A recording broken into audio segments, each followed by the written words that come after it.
In this lecture we will study about Staph aureus and its all details।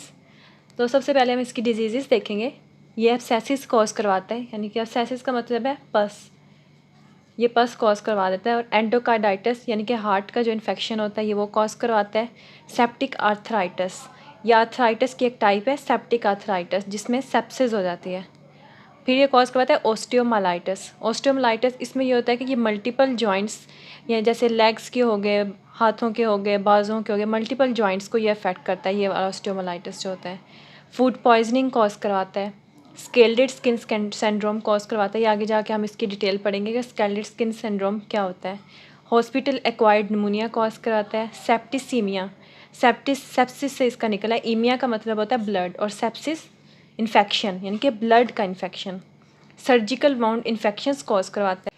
उसके अलावा skin and soft tissue infections cause करवाता है, जिसमें आता है फॉलिकुलाइटिस, सेलुलाइटिस और इम्पेटिगो। ये मैं आपको दिखाती हूँ फॉलिकुलाइटिस किस तरह का होता है। ये देखें, इस तरह का होता है फॉलिकुलाइटिस। इसमें पोस्ट्यूल्स बन जाते हैं चिन और नेक पे। ये देखें, ये पोस्ट्यूल नज़र आ रहा है, चिन और नेक पे पोस्ट्यूल बन जाते हैं।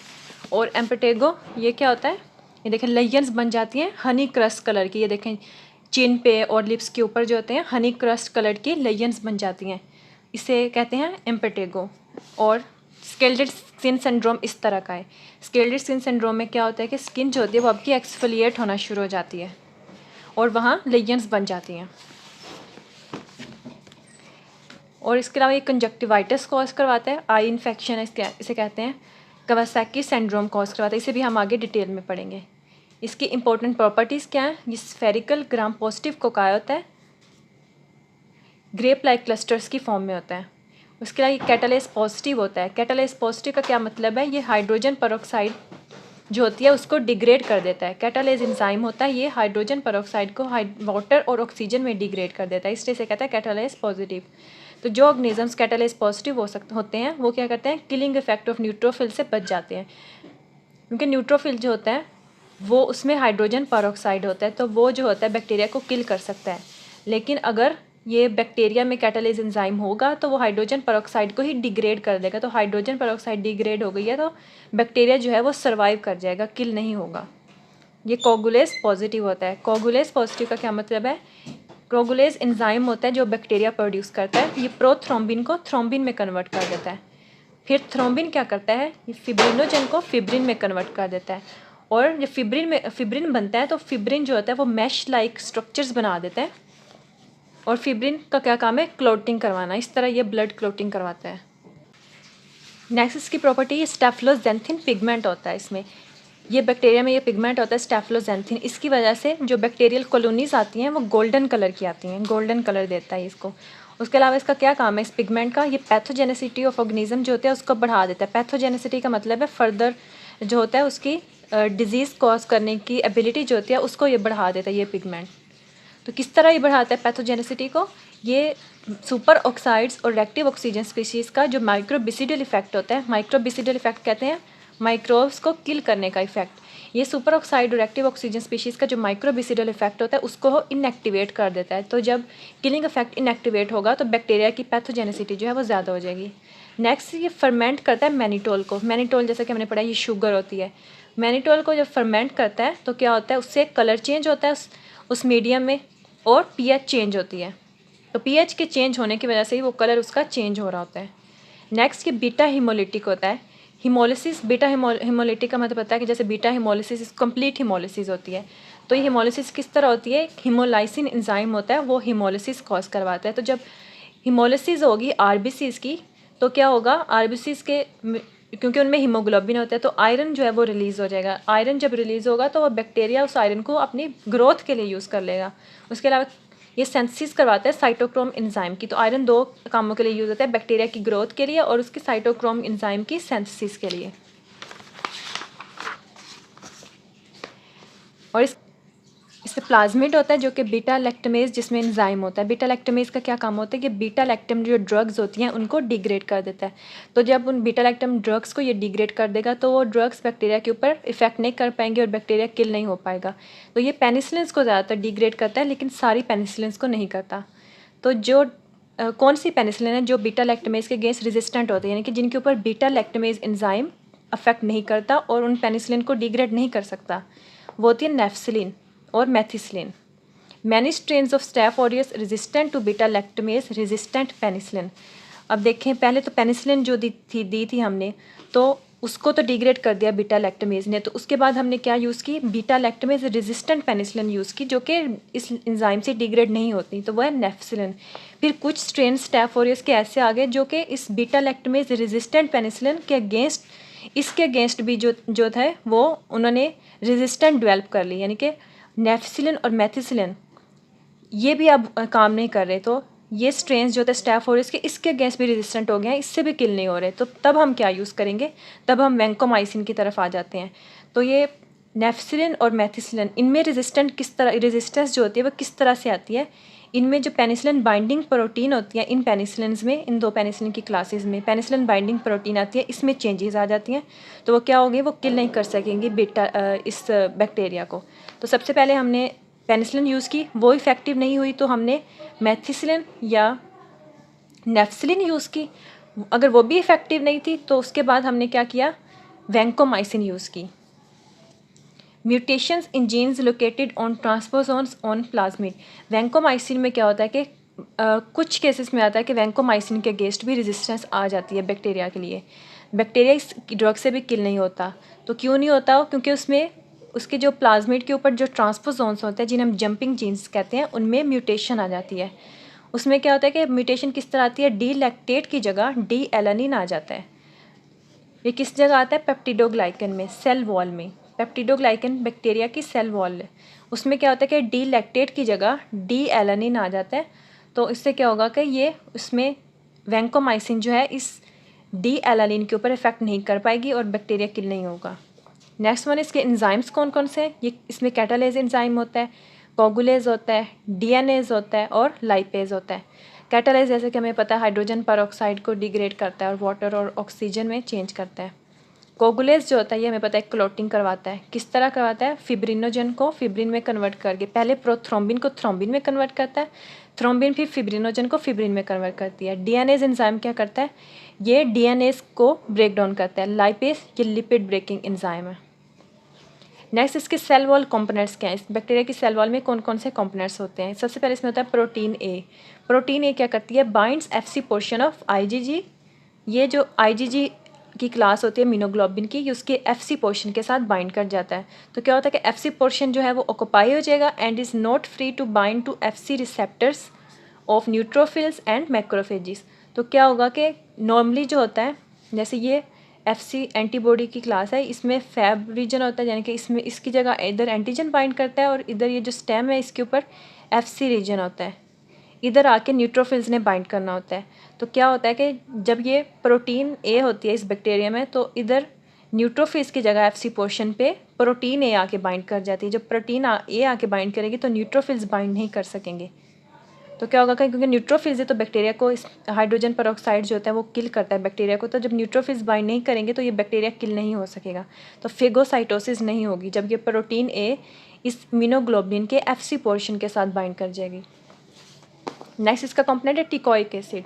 टिकोइक एसिड क्या होता है, ये रिबिटोल फॉस्फेट एक मॉलिक्यूल है, ये उसका ही पॉलीमर होता है। बहुत सारे रिबिटोल फॉस्फेट मॉलिक्यूल मिलके ये बनाते हैं टिकोइक एसिड। टिकोइक एसिड का क्या काम है, फंक्शन इसका क्या है, ये एडहेरेंस करवाता है मिकोजल सेल्स के साथ, जो मिकोसा के सेल्स होते हैं उनके साथ ये एडहेरेंस करवाता है बैक्टीरिया की। लिपोटिकोइक एसिड यानी कि अगर लिपिड्स के साथ इसको कंबाइन कर दिया जाए तो लिपोटिकोइक एसिड ये इंपॉर्टेंट एक लिपिड है, ये क्या करता है, सेप्टिक शॉक कॉज करवाता है। सेप्टिक शॉक किस तरह कॉज करवाता है, ये साइटोकाइंस को इंड्यूस करवाता है, इंटरल्यूकिन 1 और ट्यूमर नेक्रोटिक फैक्टर को, और सेप्टिक शॉक कॉज करवाता है। सेप्टिक शॉक इसमें बहुत सारे इसके फीचर्स होते हैं। सेप्टिक शॉक में इसमें सेप्सिस हो जाती है, इन्फेक्शन होता है, फीवर होता है, हाइपरटेंशन होती है, ब्लड प्रेशर कम हो जाता है, इन्फ्लेमेशन होती है, उसके अलावा डिसैमिनेटेड इंट्रावास्कुलर कोगुलेशन होती है, ये भी एक कोगुलेशन की टाइप है, इसमें म्यूटेशंस आती हैं कुछ जीन्स में जिसकी वजह से ये डिजीज़ हो जाती है। और इसका नेक्स्ट कंपोनेंट है पॉलीसेकेराइड कैप्सूल। पॉलीसेकेराइड कैप्सूल ये इंपॉर्टेंट विरुलेंस फैक्टर है, इसकी बेस पे इसकी 11 सीरोटाइप्स होती हैं। नेक्स्ट इसका आ जाता है सरफेस रिसेप्टर्स का क्या काम होता है, ये परमिट करते हैं फेज टाइपिंग। फेज टाइपिंग का मतलब है कि इस सरफेस रिसेप्टर की बेस पे इस बैक्टीरिया की क्लासेस को आइडेंटिफाई करता है। इसकी फेज टाइपिंग यानी कि इसकी क्लासेस आगे बन जाती हैं बहुत ज़्यादा। Teichoic acid make part of this receptors, जो हमारा टिकोइक एसिड होता है वो इन रिसेप्टर्स को बनाता है। कुछ इनका पार्ट जो होता है रिसेप्टर्स का टिकोइक एसिड बनाता है। पेप्टिडोग्लाइकन नेक्स्ट कंपोनेंट आ जाता है। पेप्टिडोग्लाइकन जो होता है इसकी एंडोटॉक्सिन लाइक प्रॉपर्टीज़ होती हैं, यानी कि एंडोटॉक्सिन नहीं होता लेकिन इसकी प्रॉपर्टीज़ जो होती हैं वो एंडोटॉक्सिन की तरह होती हैं। एंडोटॉक्सिन लाइक प्रॉपर्टीज़ किस तरह हैं, जितने भी एंडोटॉक्सिन होते हैं वो सबसे पहले क्या करते हैं, स्टिमुलेट करते हैं मैक्रोफेजिस को या न्यूट्रोफिल्स को। तो जब मैक्रोफेजिस और न्यूट्रोफिल्स स्टिमुलेट होंगे तो क्या करेंगे, साइटोकाइंस रिलीज़ करवाएंगे। साइटोकाइंस का क्या काम है, साइटोकाइंस जैसे कि हमें पता है इंटरल्यूकिन 1 होता है, 2 ट्यूमर नेक्रोटिक फैक्टर, ये कॉम्प्लीमेंट सिस्टम को एक्टिवेट करवा देंगे। कॉम्प्लीमेंट सिस्टम को एक्टिवेट करवाएंगे। कॉम्प्लीमेंट सिस्टम का काम है ये भी इन्फेक्शंस वगैरह को किल करता है, तो कॉम्प्लीमेंट को एक्टिवेट करवाएंगे और कोगुलेशन कैस्केड को एक्टिवेट करवाएंगे। कोगुलेशन कैस्केड एक्टिवेट होगा तो डिसेमिनेटेड इंट्रावास्कुलर कोगुलेशन होगी। तो इन दोनों की वजह से क्या होता है, सेप्टिक शॉक के फीचर्स हम पहले बताए थे। सेप्सिस होती है, इसमें इन्फेक्शन होता है, फीवर होता है, हाइपोटेंशन होता है, इन्फ्लेमेशन और डिसेमिनेटेड इंट्रावास्कुलर कोगुलेशन, यानी कि ब्लड वेसल्स में कोगुलेशन हो जाती है। ये हमने अब देखा कि ये पूरा फ्लो चार्ट बनाया हुआ है कि एंडोटॉक्सिन जो होता है वो किस तरह काम करता है। असल में जो लिपिड ए होता है ना, ये बैक्टीरिया का हम जब बेसिक पढ़ेंगे ना उसमें हम देखेंगे कि बैक्टीरिया के जो सेल वॉल होता है उसका कंपोनेंट होता है लिपिड ए। लिपिड ए में होता है एंडोटॉक्सिन।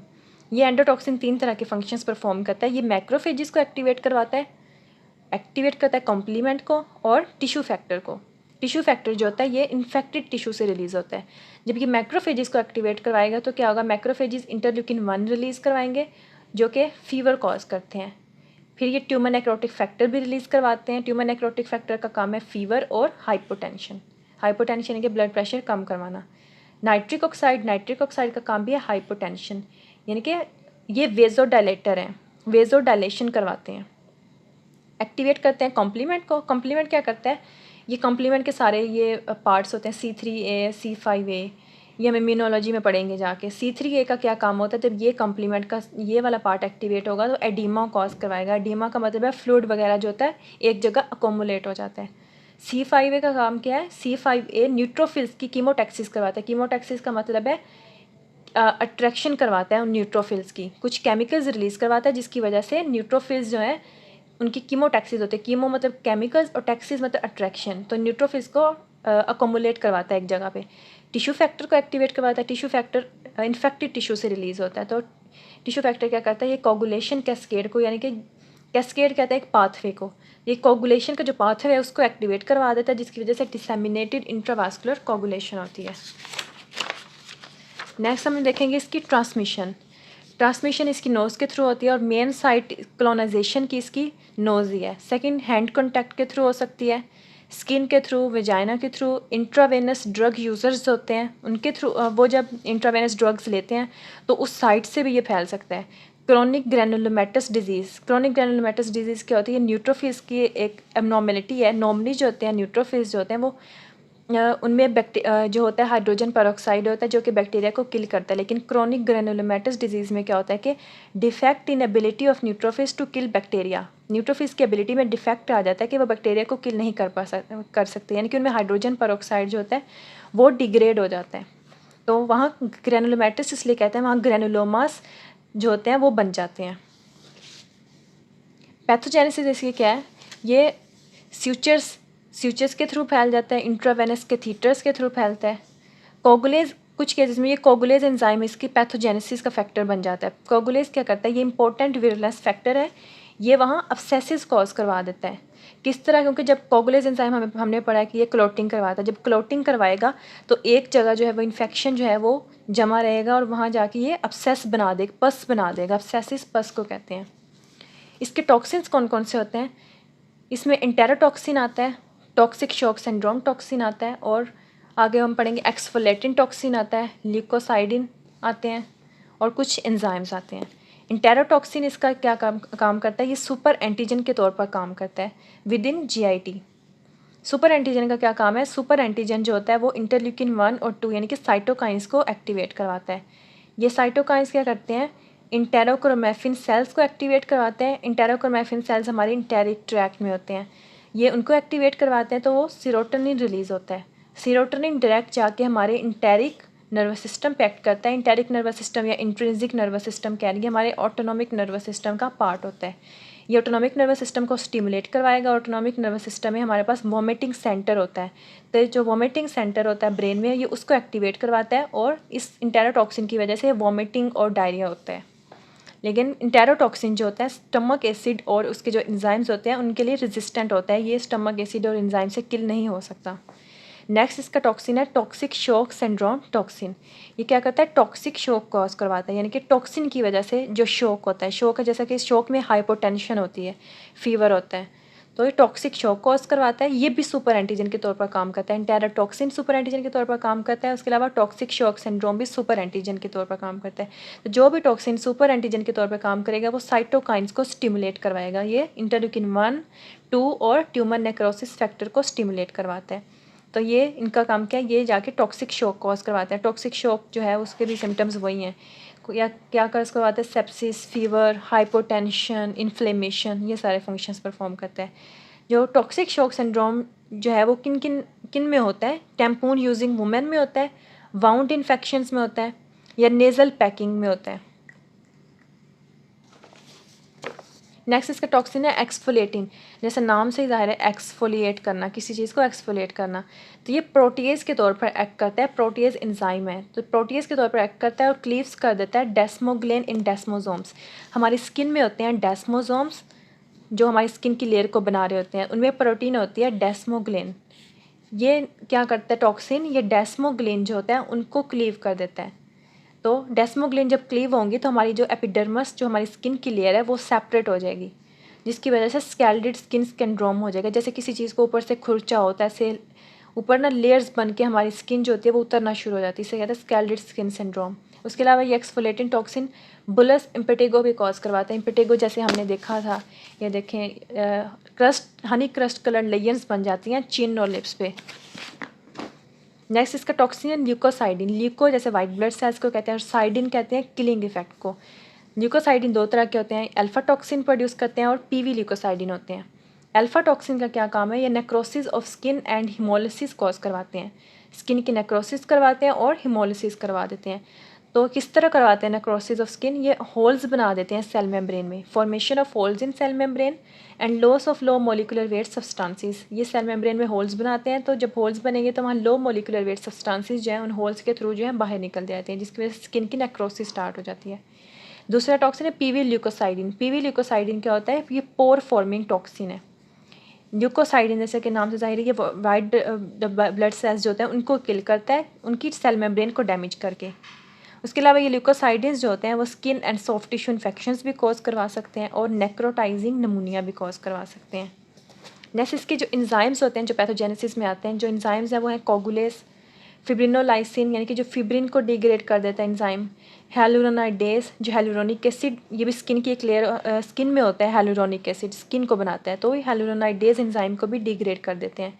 प्रोटीएजिस, न्यूक्लियसिस, लाइपेजिस और स्टेफ्लोकाइनेस, ये सारे ये एंजाइम्स ये बैक्टीरिया प्रोड्यूस करता है। स्टेफ्लोकाइनेस क्या होता है, ये एक असल में एक फिब्रिनोलाइसिन यानी कि फिब्रिन डिग्रेडिंग एंजाइम है। फिब्रिन को लाइस करता है, जो कि फिब्रिनोलाइसिन है जो कि लाइस कर देता है थ्रोम्बाई को, यानी कि किसी भी जगह जो थ्रोम्बस बना होता है, ये क्लोट होता है एक जगह का, ब्लड वेसल्स का, वहाँ ब्लड वेसल्स में वहाँ क्लोट बन जाता है। तो ये फिब्रिनोलाइसिन, क्योंकि जैसा कि हमने पढ़ा फिब्रिन क्लोटिंग करवाता है, तो फिब्रिनोलाइसिन का मतलब है ये फिब्रिन की डिग्रेडेशन करवाता है।